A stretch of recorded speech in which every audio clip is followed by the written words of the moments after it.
Hello les fans de comics, je viens de voir l'épisode 1 de la saison 5 d'Arrow. Alors je vous avouerai que j'y suis allé un petit peu en reculant parce que la fin de la saison 4 m'avait juste gonflé. Toutes ces histoires de surnaturel, ça cadrait pas du tout pour moi avec Green Arrow. Green Arrow, n'oublions pas, c'est un Batman-like.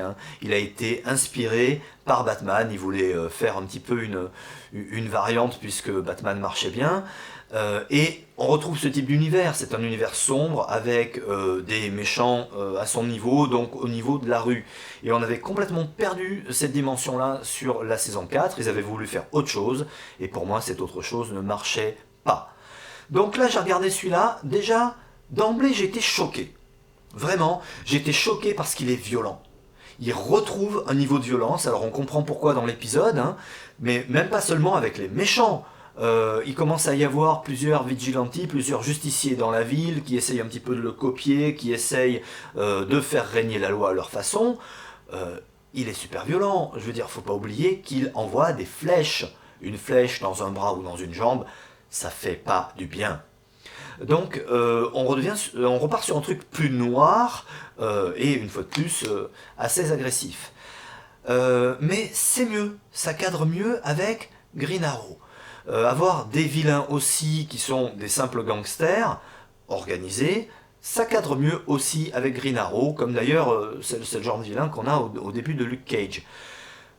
Du coup, ce qui va être un peu gênant, c'est d'avoir des mecs qui sont de simples gangsters, des mecs de la rue normaux, qui arrivent à résister en combat singulier face à Green Arrow, armé en plus, pendant plusieurs minutes.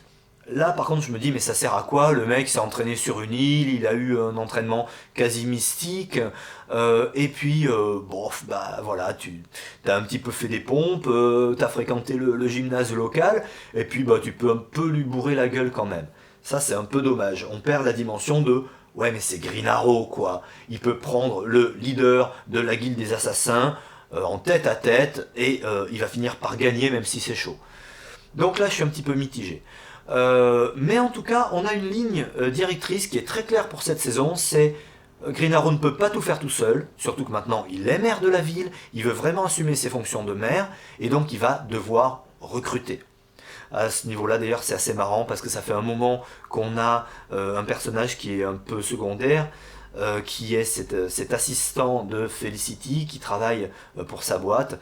Ce personnage, on le sait depuis longtemps vu son nom, il va devenir le héros connu dans les comics sous le nom de Mister Terrific, qui d'ailleurs a un des costumes les plus débiles de tous les temps. Je vous engage à regarder, vous faites un petit Google et vous verrez marqué Fair Play sur une de ses manches. Bref, allez voir ça, vous allez vous marrer. Mais en tout cas, ce nouveau perso va être introduit, et il y en aura d'autres avec lui, peut-être un dénommé Wild Dog. Donc on a une ligne directrice claire, Arrow avec sa nouvelle équipe, puisque les autres l'ont complètement laissé tomber. C'est pas mal joué, donc les acteurs sont assez justes sur chacun de leurs personnages. On garde bien sûr le côté un peu moralisateur de la CW, c'est inévitable. Mais bon, je suis assez optimiste sur cette nouvelle saison. Regardez le pilote, vous me direz ce que vous en pensez.